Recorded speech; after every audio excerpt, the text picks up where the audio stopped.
എല്ലാവർക്കും നമസ്കാരം. Way to സയൻസിൻ്റെ മറ്റൊരു വീഡിയോ ക്ലാസ്സിലേക്ക് സ്വാഗതം. നമ്മൾ ഡിസ്കസ് ചെയ്തുകൊണ്ടിരിക്കുന്നത് 10ാം ക്ലാസ്സിലെ മൂന്നാമത്തെ ചാപ്റ്ററായ ഇലക്ട്രോമാഗ്നറ്റിക് ഇൻഡക്ഷൻ അഥവാ വൈദ്യുത കാന്തിക പ്രേരണം എന്ന ചാപ്റ്ററാണ്. കഴിഞ്ഞ ക്ലാസ്സിൽ നമ്മൾ പറഞ്ഞു നിർത്തിയത് എന്തായിരുന്നു? കാന്തവും സോളിനോയിഡും തമ്മിൽ ഒരു ആപേക്ഷിക ചലനമുള്ളപ്പോൾ സർക്യൂട്ടിലൂടെ വൈദ്യുത പ്രവാഹം ഉണ്ടാകുന്നു എന്നാണ് നമ്മൾ പരീക്ഷണത്തിലൂടെ പഠിച്ചത്. കാന്തവും സോളിനോയിഡും നിശ്ചലമായിരിക്കുന്ന സന്ദർഭങ്ങളിലൊന്നും തന്നെ വൈദ്യുതി പ്രവഹിക്കുന്നതല്ല.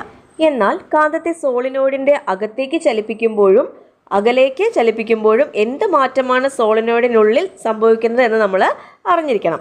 ഇവിടെ രണ്ട് ഫിഗർ കൊടുത്തിട്ടുണ്ട്. ചിത്രം 3.2a ചിത്രം 3.2bയും. ഇവിടെ ആദ്യത്തെ ചിത്രം നോക്കിയേ, 3.2a. അവിടെ മാഗ്നറ്റിക് ഫ്ലെക്സും സോളിനോയിഡുമായിട്ട് എന്തെങ്കിലും ബന്ധമുണ്ടോ? ഇല്ല, അവയ്ക്കിടയിൽ ഒരു ഡിസ്റ്റൻസ് ഉണ്ട് അല്ലേ? എന്നാൽ ഫിഗർ 3.2b നോക്കുക, അവിടെ മാഗ്നറ്റിക് ഫ്ലെക്സും സോളിനോയിഡുമായിട്ട് ബന്ധപ്പെട്ട് കിടക്കുന്നത് നമുക്ക് കാണാൻ സാധിക്കും.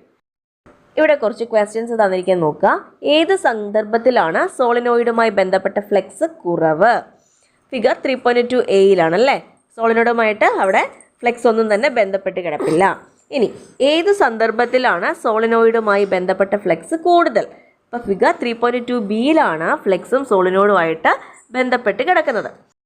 പരീക്ഷണം ചെയ്യുമ്പോൾ ഏത് സന്ദർഭത്തിലാണ് സോളിനോയിഡുമായി ബന്ധപ്പെട്ട ഫ്ലെക്സിന് മാറ്റം വരുന്നത്? ചലിപ്പിക്കുമ്പോഴാണോ അതോ മാഗ്നറ്റ് നിശ്ചലമായി വെക്കുമ്പോഴാണോ? മാഗ്നറ്റ് സോളിനോയിഡിനുള്ളിലേക്കും പുറത്തേക്കുമായിട്ട് ചലിപ്പിക്കുമ്പോഴാണ് ഫ്ലെക്സിന് മാറ്റം വരുന്നത്. ഇങ്ങനെ സോളിനോയിഡുമായി ബന്ധപ്പെട്ട കാന്തിക ഫ്ലെക്സിന് മാറ്റം വരുമ്പോഴെന്ത് സംഭവിക്കുന്നു? സർക്യൂട്ടിൽ വൈദ്യുതി പ്രേരിതമാകുന്നു. ഈ പ്രതിഭാസത്തെയാണ് വൈദ്യുത കാന്തിക പ്രേരണം എന്ന് അറിയപ്പെടുന്നത്, അഥവാ ഇലക്ട്രോമാഗ്നറ്റിക് ഇൻഡക്ഷൻ എന്ന് അറിയപ്പെടുന്നു. ഇലക്ട്രോമാഗ്നറ്റിക് ഇൻഡക്ഷൻ്റെ ഫലമായിട്ടുണ്ടാകുന്ന വൈദ്യുതിയെ പറയുന്നതാണ് പ്രേരിത വൈദ്യുതി അല്ലെങ്കിൽ ഇൻഡ്യൂസ്ഡ് കറണ്ട് എന്ന് പറയുന്നു. ഇലക്ട്രോമാഗ്നറ്റിക് ഇൻഡക്ഷൻ്റെ ഫലമായിട്ടുണ്ടാകുന്ന വൈദ്യുതിയെയാണ് നമ്മൾ ഇൻഡ്യൂസ്ഡ് കറണ്ട് എന്ന് പറയുന്നത്. അങ്ങനെ ഉണ്ടാകുന്ന വോൾട്ടതയെ പ്രേരിത EMF അഥവാ ഇൻഡ്യൂസ്ഡ് EMF എന്നും പറയുന്നു. ഒന്നുകൂടെ ശ്രദ്ധിക്കുക. മാഗ്നറ്റും സോളിനോയിഡും തമ്മിലുള്ള ആപേക്ഷിക ചലനത്തിൻ്റെ ഫലമായിട്ടാണ് ഇവിടെ വൈദ്യുതി പ്രേരിതമാകുന്നത്. അതുകൊണ്ട് ഈ വൈദ്യുതി നമ്മൾ പ്രേരിത വൈദ്യുതി എന്നും ആ പ്രതിഭാസത്തെ വൈദ്യുത കാന്തിക പ്രേരണം എന്നും അറിയപ്പെടുന്നു. വോൾട്ടതയെ പ്രേരിത EMF എന്നും പറയപ്പെടുന്നു. Whenever there is a change in the magnetic flux linked with a coil, an EMF is induced in the coil. This phenomenon is electromagnetic induction and the current produced in that coil is called induced current. ഒരു ചാലകവുമായി ബന്ധപ്പെട്ട കാന്തിക ഫ്ലെക്സിൽ മാറ്റമുണ്ടാകുന്നതിൻ്റെ ഫലമായി ചാലകത്തിൽ ഒരു EMF പ്രേരണം ചെയ്യപ്പെടുന്ന പ്രതിഭാസമാണ് വൈദ്യുത കാന്തിക പ്രേരണം അഥവാ ഇലക്ട്രോമാഗ്നറ്റിക് ഇൻഡക്ഷൻ. ഇനി ഈ പ്രേരിത EMFനെ സ്വാധീനിക്കുന്ന ഘടകങ്ങൾ ഏതെല്ലാമാണെന്ന് നോക്കാം. ഫാക്ടേഴ്സ് അഫക്റ്റിംഗ് ഇൻഡ്യൂസ്ഡ് EMF, അതായത് നമ്പർ ഓഫ് ടേൺസ് ഡിപ്പെൻഡ് ചെയ്യുന്നുണ്ട്, ചുറ്റുകളുടെ എണ്ണം. അതുപോലെ തന്നെ മാഗ്നറ്റിൻ്റെ സ്ട്രെങ്തും മാഗ്നറ്റും സോളിനോയിഡും മൂവ് ചെയ്യുന്നതിൻ്റെ സ്പീഡുമൊക്കെ പ്രേരിത EMFനെ സ്വാധീനിക്കുന്ന ഘടകങ്ങളാണ്. ഏതൊക്കെയാണ്? Number of turns, strength of magnet, speed of motion of magnet or solenoid. ഇനി നോക്കുക, വൈദ്യുത കാന്തിക പ്രേരണത്തിൻ്റെ ഫലമായി ഉണ്ടാകുന്ന വൈദ്യുത പ്രവാഹത്തിൻ്റെ ദിശ ഏതെല്ലാം ഘടകങ്ങളെയാണ് ആശ്രയിച്ചിരിക്കുന്നത്? അതായത് ഇലക്ട്രോമാഗ്നറ്റിക് ഇൻഡക്ഷൻ്റെ ഫലമായി ഉണ്ടാകുന്ന ഇൻഡ്യൂസ്ഡ് കറണ്ടിൻ്റെ ഡയറക്ഷൻ ഏതൊക്കെ ഫാക്ടേഴ്സിനെ ഡിപ്പെൻഡ് ചെയ്യുന്നു എന്നാണ് ചോദിച്ചിരിക്കുന്നത്. അത് കാന്തിക മണ്ഡലത്തിൻ്റെ ദിശ, മാഗ്നറ്റിക് ഫീൽഡിൻ്റെ ഡയറക്ഷനെ ഡിപ്പെൻഡ് ചെയ്യുന്നുണ്ട്. അതുപോലെ തന്നെ direction of motion of conductor, ചാലകത്തിൻ്റെ മോഷൻ ഏത് ദിശയിലാണോ അതിനെയും ഡിപ്പെൻഡ് ചെയ്യും. കാന്തിക മണ്ഡല ദിശ ഉത്തര ധ്രുവത്തിൽ നിന്ന് ദക്ഷിണ ധ്രുവത്തിലേക്ക് ആണെന്ന് സങ്കല്പിച്ചിരിക്കുന്നു. മാഗ്നറ്റിക് ഫീൽഡിൻ്റെ ഡയറക്ഷൻ എപ്പോഴും north pole to south pole ആണ്. ഇനി ഇൻഡ്യൂസ്ഡ് കറണ്ട് മാക്സിമം ആകുന്ന കണ്ടീഷൻ എന്താണെന്ന് നോക്കുക. മാഗ്നറ്റിക് ഫീൽഡിന് പെർപെൻഡിക്കുലർ ആയിട്ടാണ് കണ്ടക്ടർ മൂവ് ചെയ്യുന്നതെന്നുണ്ടെങ്കിൽ, കാന്തിക മണ്ഡലത്തിന് ലംബമായിട്ടാണ് ചാലകം മൂവ് ചെയ്യുന്നതെന്നുണ്ടെങ്കിൽ അതിലുണ്ടാകുന്ന പ്രേരിത വൈദ്യുതി മാക്സിമം ആയിരിക്കും. മാക്സിമം ഇൻഡ്യൂസ്ഡ് കറണ്ട് ആയിരിക്കും ആ കണ്ടക്ടറിൽ ഉണ്ടാവുന്നത്. കാന്തിക മണ്ഡല ദിശ, ചാലകത്തിൻ്റെ ചലനദിശ, പ്രേരിത വൈദ്യുതിയുടെ ദിശ എന്നിവ തമ്മിലുള്ള ബന്ധം വിശദീകരിച്ചത് ശാസ്ത്രജ്ഞനായ ജോൺ ആംബ്രോസ് ഫ്ലെമിംഗ് ആണ്. ഇതിനെ ഫ്ലെമിങ്ങിൻ്റെ വലതുകൈ നിയമം എന്നറിയപ്പെടുന്നു. Fleming's right hand rule. ഒരു ചാലകത്തെ കാന്തിക മണ്ഡലത്തിന് ലംബമായി ചലിപ്പിക്കുന്നുവെന്ന് കരുതുക. വലതു കൈയിലെ തള്ളവിരൽ, ചൂണ്ടുവിരൽ, നടുവിരൽ എന്നിവ ഓരോന്നും പരസ്പരമായി ലംബമായി വരത്തക്കവണ്ണം നിവർത്തുക. ഇതിൽ ചൂണ്ടുവിരൽ കാന്തിക മണ്ഡലത്തിൻ്റെ ദിശയെയും തള്ളവിരൽ ചാലകത്തിൻ്റെ ചലനദിശയെയും സൂചിപ്പിക്കുന്നുവെങ്കിൽ നടുവിരലാണ് പ്രേരിത വൈദ്യുതിയുടെ ദിശയെ കുറിക്കുന്നത്. ഫ്ലെമിങ്ങിൻ്റെ തന്നെ ലെഫ്റ്റ് ഹാൻഡ് റൂൾ കൊണ്ട് തങ്ങളിൽ മാറിപ്പോകരുത്. ഫ്ലെമിങ്സ് ലെഫ്റ്റ് ഹാൻഡ് റൂൾ നമ്മൾ യൂസ് ചെയ്യുന്നത് ഒരു കറണ്ട് ക്യാരിങ് കണ്ടക്ടർ മാഗ്നറ്റിക് ഫീൽഡിൽ വെച്ച് കഴിഞ്ഞാൽ അതിൽ ഫോഴ്സ് എക്സേർട്ട് ചെയ്യും നമുക്കറിയാം. ആ ഫോഴ്സിൻ്റെ ഡയറക്ഷൻ കണ്ടുപിടിക്കാൻ വേണ്ടിയിട്ടാണ് നമ്മൾ ഫ്ലെമിങ്സ് ലെഫ്റ്റ് ഹാൻഡ് റൂൾ ഉപയോഗിക്കുന്നത്. അതിൽ തമ്പ് ഫോഴ്സിനെ ഇൻഡിക്കേറ്റ് ചെയ്യുന്നു, ഫോർ ഫിംഗർ മാഗ്നറ്റിക് ഫീൽഡിനെയും മിഡിൽ ഫിംഗർ കറണ്ടിനെയുമാണ് ഇൻഡിക്കേറ്റ് ചെയ്യുന്നത്. അത് പെട്ടെന്ന് ഓർക്കാൻ വേണ്ടി ഫാദർ മദർ ചൈൽഡ് എന്നുള്ള കോഡ് ഓർത്ത് വെച്ചാൽ മതിയാവും. ഫ്ലെമിങ്സ് റൈറ്റ് ഹാൻഡ് റൂളിൽ നമുക്ക് ഇൻഡ്യൂസ്ഡ് കറണ്ടിൻ്റെ ഡയറക്ഷനാണ് നമുക്കിവിടെ തരുന്നത്. അതിൽ തമ്പ് ചാലകത്തിൻ്റെ ചലനദിശയാണ് ഇൻഡിക്കേറ്റ് ചെയ്യുന്നത്. കണ്ടക്ടർ മൂവ് ചെയ്യുന്ന ഡയറക്ഷനാണ് തമ്പ് തരുന്നത്. മാഗ്നറ്റിക് ഫീൽഡ് ഇൻഡിക്കേറ്റ് ചെയ്യുന്നത് ഫോർ ഫിംഗറും, അതുപോലെ ഇൻഡ്യൂസ്ഡ് കറണ്ടിൻ്റെ ഡയറക്ഷൻ തരുന്നത് സെൻറ്റർ ഫിംഗറുമാണ് അല്ലെങ്കിൽ മിഡിൽ ഫിംഗറുമാണ്.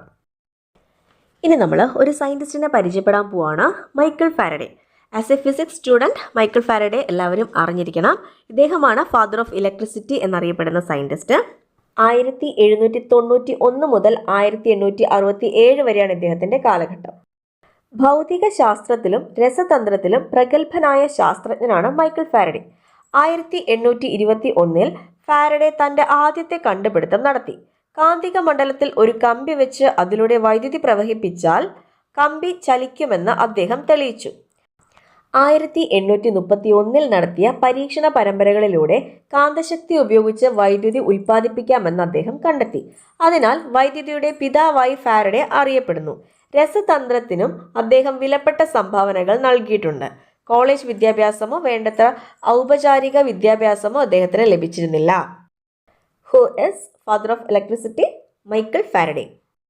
വൈദ്യുത കാന്തിക പ്രേരണം വഴി ലഭിക്കുന്ന വൈദ്യുതിയും ഒരു ബാറ്ററി അല്ലെങ്കിൽ സെൽ എന്നിവയിൽ നിന്ന് ലഭിക്കുന്ന വൈദ്യുതിയും ഒരുപോലെ ആയിരിക്കുമോ എന്നാണ് നമുക്കിനി കണ്ടുപിടിക്കേണ്ടത്. പ്രത്യാവർത്തിധാര വൈദ്യുതി അഥവാ ഓൾട്ടർനേറ്റിംഗ് കറണ്ട് AC എന്ന് പറയുന്നു. അതുപോലെ തന്നെ നേർധാര വൈദ്യുതി ഡയറക്റ്റ് കറണ്ട് DC എന്നും പറയും.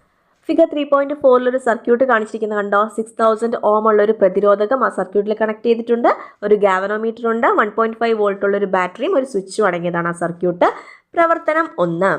ഗാവനോമീറ്റർ, സെൽ, പ്രതിരോധകം, സ്വിച്ച് എന്നിവ ശ്രേണിയിൽ ഘടിപ്പിച്ചിരിക്കുന്നു. സ്വിച്ച് ഓൺ ചെയ്ത് കഴിയുമ്പോൾ ഗാവനോമീറ്റർ സൂചിയുടെ ചലനം എങ്ങനെയായിരിക്കും? നീഡിൽ ഡിഫ്ലക്ഷൻ വൺ ഡയറക്ഷൻ, ഏതെങ്കിലും ഒരു ദിശയിലായിരിക്കും ഗാവനോമീറ്ററിൻ്റെ നീഡിൽ ഡിഫ്ലക്റ്റ് ചെയ്യുക. ഇനി രണ്ടാമത്തെ പ്രവർത്തനം നോക്കുക. ഗാൽവനോമീറ്ററുമായി സോളിനോയിഡ് ഘടിപ്പിച്ച് കാന്തം സോളിനോയിഡിനുള്ളിലേക്കും പുറത്തേക്കും തുടർച്ചയായി ചലിപ്പിക്കുന്നു. ഇങ്ങനെ വരുമ്പോൾ ഗാവനോമീറ്ററിലെ നീഡിൽ എങ്ങോട്ട് ഡിഫ്ലക്റ്റ് ചെയ്യും? രണ്ട് ഡയറക്ഷനിലേക്കും ഡിഫ്ലക്റ്റ് ചെയ്യും. കാന്തം ഉള്ളിലേക്ക് നീക്കുമ്പോൾ, സോളിനോയിഡിനുള്ളിലേക്ക് നീക്കുമ്പോൾ ഒരു ഡയറക്ഷനിലാണ് അത് ഡിഫ്ലക്റ്റ് ചെയ്യുന്നതെങ്കിൽ കാന്തം സോളിനോയിഡിൽ നിന്ന് പുറത്തേക്ക് ഇറക്കുന്ന സമയത്ത് നേരെ ഓപ്പോസിറ്റ് ഡയറക്ഷനിലേക്ക് ഗാവനോമീറ്ററിലെ നീഡിൽ ഡിഫ്ലക്റ്റ് ചെയ്യുന്നത് കാണാൻ സാധിക്കും. അതായത് അവിടെ എന്ത് സംഭവിക്കുന്നുണ്ട്? കറണ്ടിൻ്റെ ഡയറക്ഷൻ ചേഞ്ച് ചെയ്യുന്നുണ്ട് എന്ന് നമുക്ക് പറയാം. സെല്ലിൽ നിന്ന് ലഭിച്ച വൈദ്യുതി ഒരേ ദിശയിലും ഒരേ അളവിലുമാണ് എങ്കിൽ വൈദ്യുത കാന്തിക പ്രേരണം വഴി അഥവാ ഇലക്ട്രോമാഗ്നറ്റിക് ഇൻഡക്ഷൻ വഴി ലഭിച്ച വൈദ്യുതിയുടെ പ്രത്യേകതകൾ എന്തൊക്കെയാണ്? ദിശ മാറുന്നു അല്ലേ, ഡയറക്ഷൻ ചേഞ്ച് ചെയ്യുന്നുണ്ട്, അത് യൂണി ഡയറക്ഷണൽ അല്ല. പിന്നെന്താണ്? മാഗ്നിറ്റ്യൂഡിന് വ്യത്യാസമുണ്ട്. It's magnitude various. തുടർച്ചയായി ഒരേ ദിശയിൽ പ്രവഹിക്കുന്ന വൈദ്യുതിയാണ് നേർധാര വൈദ്യുതി അഥവാ ഡയറക്റ്റ് കറണ്ട് DC എന്ന് പറയുന്നത്. ക്രമമായ ഇടവേളകളിൽ തുടർച്ചയായി ദിശ മാറിക്കൊണ്ടിരിക്കുന്ന വൈദ്യുതിയാണ് പ്രത്യാവർത്തിധാര വൈദ്യുതി അഥവാ ഓൾട്ടർനേറ്റിംഗ് കറണ്ട് AC എന്ന് പറയുന്നത്. അപ്പോൾ DC കറണ്ടിൻ്റെ പ്രത്യേകത എന്ന് പറയുന്നത് തുടർച്ചയായി ഒരേ ദിശയിൽ പ്രവഹിക്കുന്നു. AC ആണെങ്കിലോ ഓൾട്ടർനേറ്റിംഗ് കറണ്ട് ആകുമ്പോൾ ക്രമമായ ഇടവേളകളിൽ തുടർച്ചയായി ദിശ മാറിക്കൊണ്ടിരിക്കുന്ന കറണ്ടാണ് ഓൾട്ടർനേറ്റിംഗ് കറണ്ട് അഥവാ AC. ഇനി നോക്കുക, കാന്തത്തിൻ്റെയോ കമ്പിച്ചുരുളിൻ്റെയോ ചലനം മൂലം തുടർച്ചയായി വൈദ്യുതി ലഭ്യമാക്കുന്ന ഏതെങ്കിലും ഉപകരണങ്ങൾ നമ്മൾ പഠിച്ചായിരുന്നല്ലേ? ഏതായിരുന്നു അത്? ജനറേറ്റർ എന്നാണ് അതിൻ്റെ പേര് കേട്ടോ. സൈക്കിൾ ഡൈനാമോയും ഇത്തരത്തിലൊരു ഉപകരണമാണ്. ജനറേറ്ററുകളിൽ കാന്തത്തെയോ കമ്പിച്ചുരുളിനെയോ തുടർച്ചയായി ചലിപ്പിക്കാൻ യാന്ത്രികോർജ്ജമാണ് ഉപയോഗിക്കുന്നത്. അങ്ങനെയാണെങ്കിൽ ജനറേറ്ററുകളിൽ നടക്കുന്ന ഊർജ്ജമാറ്റം എന്തായിരിക്കും? യാന്ത്രികോർജ്ജം വൈദ്യുതോർജ്ജമായി മാറുന്നു, ഇലക്ട്രിക്കൽ എനർജി ആയിട്ട് കൺവേർട്ട് ചെയ്യുന്നു അല്ലേ. Mechanical energy is converted into electrical energy. വൈദ്യുത കാന്തിക പ്രേരണം പ്രയോജനപ്പെടുത്തി യാന്ത്രികോർജ്ജത്തെ വൈദ്യുതോർജ്ജമാക്കി മാറ്റുന്ന ഉപകരണമാണേത്? ജനറേറ്റർ. അപ്പോൾ നമ്മൾ ഇന്ന് പഠിച്ച കാര്യങ്ങളിൽ ഇമ്പോർട്ടൻ്റ് ആയിട്ടുള്ളതൊക്കെ നമുക്കൊന്നുകൂടെ റിവൈസ് ചെയ്യാം. Factors affecting induced E M F. ഒരു കോയിലുള്ള വോൾട്ടേജിനെയാണ് നമ്മൾ പ്രേരിത ഇ എം എഫ് അല്ലെങ്കിൽ ഇൻഡ്യൂസ്ഡ് ഇ എം എഫ് എന്ന് നമ്മൾ പറയുന്നതെന്ന് പറഞ്ഞു. അപ്പോൾ number of turns of coil, കോയിലിൽ എത്ര ടേണുകളുണ്ട്, ചുറ്റലുകളുണ്ട് എന്നുള്ളതിനെ induced E M F depend ചെയ്യുന്നുണ്ട്. പിന്നെ സ്ട്രെങ്ത് ഓഫ് മാഗ്നറ്റിൻ്റെ സ്ട്രെങ്ത്തിനെ induced E M F depend ചെയ്യുന്നുണ്ട്. അതുപോലെ തന്നെ speed of motion of magnet and സോളിനോയിഡിൻ്റെയോ അല്ലെങ്കിൽ മാഗ്നറ്റിൻ്റെയോ മൂവ്മെൻറ്റിൻ്റെ സ്പീഡിനെയും എന്ത് ഡിപ്പെൻഡ് ചെയ്യുന്നുണ്ട്? Induced E M F depend ചെയ്യുന്നുണ്ട്. പിന്നെ പഠിച്ചെന്താണ്? Factors affecting direction of induced current. പ്രേരിത വൈദ്യുതിയുടെ ഡയറക്ഷനെ ഡിപ്പെൻഡ് ചെയ്യുന്ന ഫാക്ടേഴ്സ്, ഘടകങ്ങൾ ഏതൊക്കെയാണ്? ഡയറക്ഷൻ ഓഫ് മാഗ്നറ്റിക് ഫീൽഡിൻ്റെ ഡയറക്ഷന് ചേഞ്ച് സംഭവിക്കുമ്പോൾ ഇൻഡ്യൂസ്ഡ് കറണ്ടിൻ്റെ ഡയറക്ഷനും ചേഞ്ച് സംഭവിക്കുന്നു. മാഗ്നറ്റ് സോളിനോയിഡിനുള്ളിലേക്ക് കയറ്റുമ്പോൾ ഗാവനോമീറ്റർ ഏത് ഡയറക്ഷനിലാണോ ഡിഫ്ലക്ട് ചെയ്തത് അതിൻ്റെ ഓപ്പോസിറ്റ് ഡയറക്ഷനിലായിരിക്കും മാഗ്നറ്റ് സോളിനോയിഡിനുള്ളിൽ നിന്ന് പുറത്തേക്ക് എടുക്കുമ്പോഴത്തേക്ക് ഗാവനോമീറ്റർ ഡിഫ്ലക്ട് ചെയ്യുന്നത്. അപ്പോൾ അതിൽ നിന്ന് നമുക്ക് പറയാം ഇൻഡ്യൂസ്ഡ് കറണ്ടിൻ്റെ ഡയറക്ഷൻ എന്ത് ചെയ്യുന്നുണ്ട്? മാഗ്നറ്റിക് ഫീൽഡിൻ്റെ ഡയറക്ഷൻ ചേഞ്ച് ചെയ്യുന്നതിനനുസരിച്ച് ചേഞ്ച് ചെയ്യുന്നുണ്ട്. അതുപോലെ direction of motion of conductor magnetic ഫീൽഡിൽ മൂവ് ചെയ്താലും മാഗ്നറ്റിക് ഫ്ലക്സിന് ചേഞ്ച് സംഭവിക്കും. അതിൻ്റെ ഫലമായിട്ടും ഇൻഡ്യൂസ്ഡ് കറണ്ട് അവിടെ പ്രൊഡ്യൂസ് ചെയ്യുന്നുണ്ട്. അപ്പോൾ ഡയറക്ഷൻ ഓഫ് മോഷൻ ഓഫ് കണ്ടക്ടറും എന്തിനെ ഡിപ്പെൻഡ് ചെയ്യുന്നതാണ്? ഇൻഡ്യൂസ്ഡ് കറണ്ടിൻ്റെ ഡയറക്ഷനെ ഡിപ്പെൻഡ് ചെയ്യുന്നതാണ്. പിന്നെ നമ്മൾ പഠിച്ചതാണ് നേച്ചർ ഓഫ് ഇൻഡ്യൂസ്ഡ് കറണ്ട്. പ്രേരിത വൈദ്യുതിയുടെ സ്വഭാവം എങ്ങനെയാണെന്നാണ് പഠിച്ചത്? ഓൾട്ടർനേറ്റിംഗ് കറണ്ട് ആണല്ലേ, അതായത് ഡയറക്ഷൻ ചേഞ്ച് ചെയ്തുകൊണ്ടിരിക്കുന്നതാണ്. അതുകൊണ്ട് തന്നെ ഓൾട്ടർനേറ്റിംഗ് കറണ്ട് എന്ന് പറയുന്നു. അതുപോലെ തന്നെ മാഗ്നിറ്റ്യൂഡ് സെയിം അല്ല, അതിൻ്റെ അളവിന് വ്യത്യാസമുണ്ട്. അപ്പോൾ ഇന്നത്തെ ക്ലാസ് ഇത്രയേ ഉള്ളൂ. എല്ലാവർക്കും പഠിപ്പിച്ച കാര്യങ്ങളൊക്കെ മനസ്സിലായി എന്ന് കരുതുന്നു. എന്തെങ്കിലും സംശയമുണ്ടെന്നുണ്ടെങ്കിൽ കമൻറ്റ് സെക്ഷൻ വഴി ചോദിക്കാവുന്നതാണ്. ക്ലാസ് ഇഷ്ടപ്പെട്ടെന്നുണ്ടെങ്കിൽ സപ്പോർട്ട് ചെയ്യാം. താങ്ക്